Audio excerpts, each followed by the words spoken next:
Episodio 2. Poner la otra mejilla, el aikido espiritual.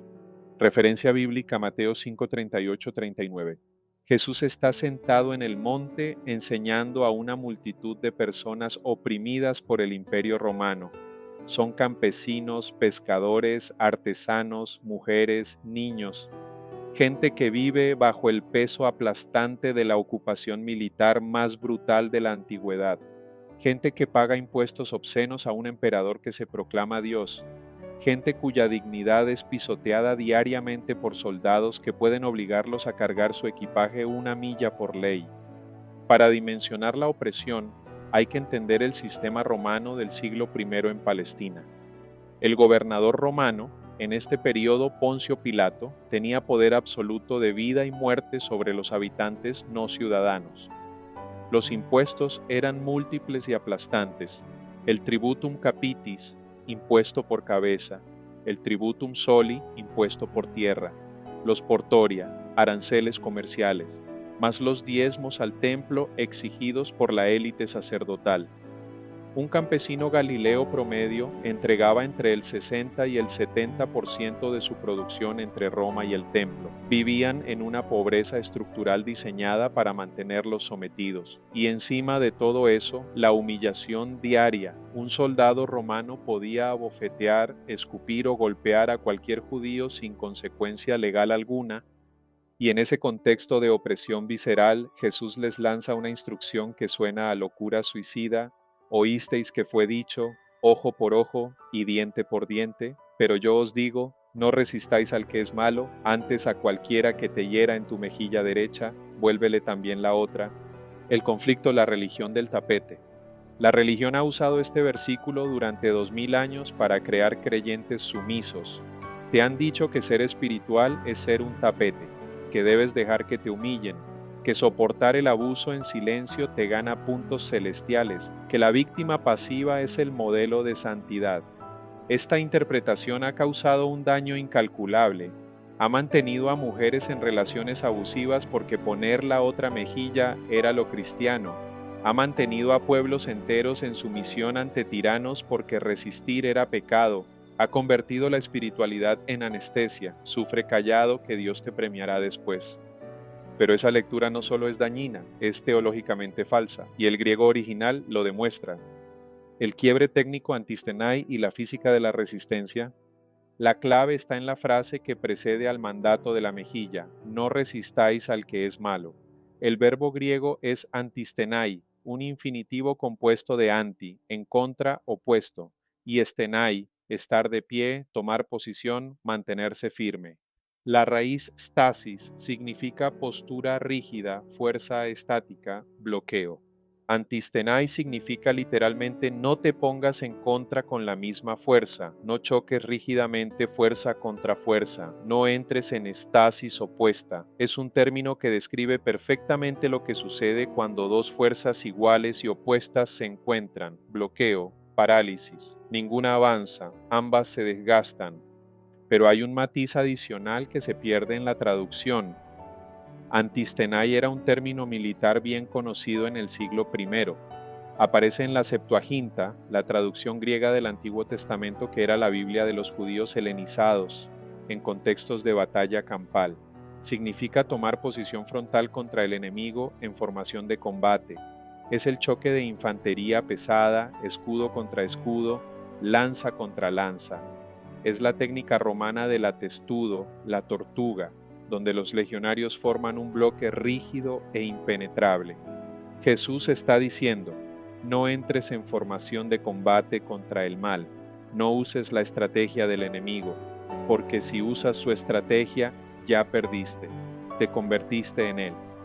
Jesús no está diciendo no te defiendas, está diciendo no uses la misma frecuencia del agresor para defenderte, porque si alguien te ataca con odio y tú respondes con odio, entras en estasis vibratoria, te enganchas a su baja frecuencia, te conviertes en su espejo invertido y al igualarte a su nivel pierdes tu poder.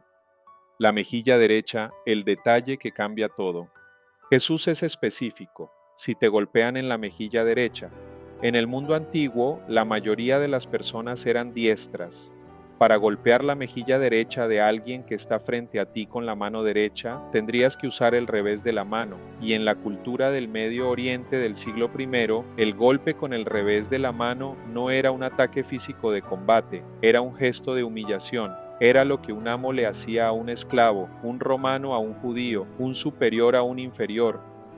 La Mishnah, la codificación de la ley oral judía compilada alrededor del año 200 pero que refleja prácticas anteriores, detalla en el tratado Baba Kama las multas por diferentes tipos de agresión. Un puñetazo a un igual costaba una mina, pero una bofetada con el revés de la mano costaba el doble, 400 sus. ¿Por qué el doble? Porque la ofensa no era física, era ontológica. El revés decía, no eres mi igual, no mereces ni mi puño, solo mereces el dorso de mi mano, el gesto que se reserva para los que están debajo. El revés era el golpe del desprecio. No buscaba dañar físicamente, buscaba degradar, buscaba decir, tú no eres mi igual, tú estás debajo de mí, tú no mereces ni un puñetazo de igual a igual, solo mereces el dorso de mi mano. Ahora, cuando la persona golpeada pone la otra mejilla, la mejilla izquierda, el agresor se encuentra ante un dilema. Para golpear la mejilla izquierda con la mano derecha, tendría que usar el puño cerrado, un golpe de igual a igual, y eso significaría reconocer al otro como un igual. El sistema de dominación se quiebra. Poner la otra mejilla no es sumisión. Es un acto de desafío silencioso que fuerza al agresor a reconocer tu humanidad o exponerse como bruto ante los testigos. El teólogo Walter Wink, quien revolucionó la comprensión de estos pasajes en el siglo XX, lo llamó la tercera vía. No es la vía de la sumisión pasiva del cobarde, no es la vía de la violencia reactiva del celote, es una tercera opción que desarma al opresor sin usar sus propias armas, es resistencia creativa, es desobediencia sagrada. El aikido, redirigir sin absorber. El aikido es un arte marcial japonés creado por Morihei Ueshiba en el siglo XX. Su principio fundamental es no oponerse a la fuerza del atacante, sino redirigirla. No absorbes el golpe, no devuelves el golpe, usas la energía del atacante contra sí mismo. Es defensa sin violencia, es poder sin agresión. Jesús enseñó este principio 2000 años antes de Ueshiba. Poner la otra mejilla es un movimiento de espejo. Le demuestras al agresor que su violencia no tiene el poder de alterar tu estado interno. No te baja la vibración, no te engancha en su frecuencia, no te convierte en lo que él es. Es la maestría de la no reacción, no la pasividad del débil, la soberanía del fuerte, porque el fuerte de verdad no necesita devolver el golpe. El fuerte de verdad mantiene su frecuencia intacta frente al caos, y eso es mucho más poderoso que cualquier puñetazo. Los 3 ejemplos del Sermón del Monte. Jesús no da un solo ejemplo, da 3, y cada uno es un acto de resistencia creativa, no de sumisión pasiva. Primero, la mejilla. Si te humillan con un golpe de desprecio, fuerza al agresor a tratarte como igual. Segundo, la túnica. Si alguien te quita la capa en juicio, dale también la túnica interior, quédate desnudo. En la ley judía del Deuteronomio 24, 10, 13, tomar la capa de un pobre como prenda estaba regulado porque la capa era su única protección contra el frío nocturno. Pero la vergüenza de la desnudez, según la Torá, recaía no sobre el desnudo, sino sobre quien lo causó, como en la narrativa de Noé y sus hijos en Génesis 9. Al quedarte desnudo en el tribunal, estarías exponiendo la injusticia del sistema ante todos los presentes. Tercero, la milla extra. Un soldado romano podía obligar a un civil a cargar su equipaje una milla por ley, un derecho conocido como angareya, adaptado del sistema persa de correo real, pero la ley romana era estricta, solo una milla. Un oficial que forzara a un civil a cargar más de una milla enfrentaba sanciones disciplinarias severas. Al caminar la segunda milla voluntariamente, el oprimido toma el control de la situación y pone al soldado en una posición incómoda. Ahora es el romano el que tiene que suplicarle al judío que se detenga. Los 3 ejemplos siguen el mismo patrón: transformar la situación de opresión sin usar la violencia del opresor, recuperar la dignidad sin descender al nivel del agresor. crear una realidad nueva sin destruir la vieja con sus mismas armas.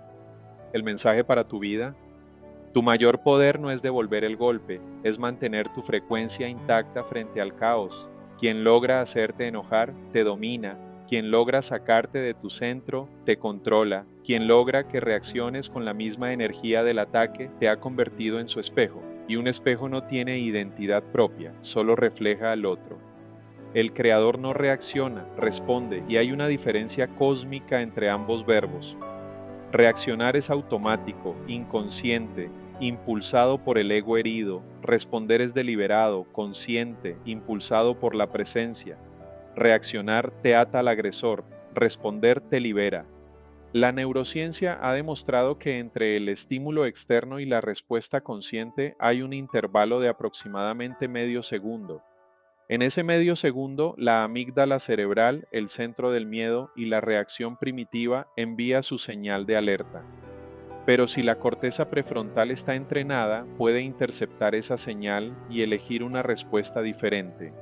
Ese medio segundo es el espacio de la libertad, es el espacio donde el creador nace, porque en ese intervalo microscópico entre el estímulo y la respuesta decides si eres reactivo o creativo, si eres espejo o fuente. Cuando nazca el creador que hay en ti, descubrirás que la no reacción no es debilidad, es la forma más elevada de poder, porque el que no puede ser alterado por nada externo es invencible, no porque pelee mejor, porque ya no hay nada contra qué pelear.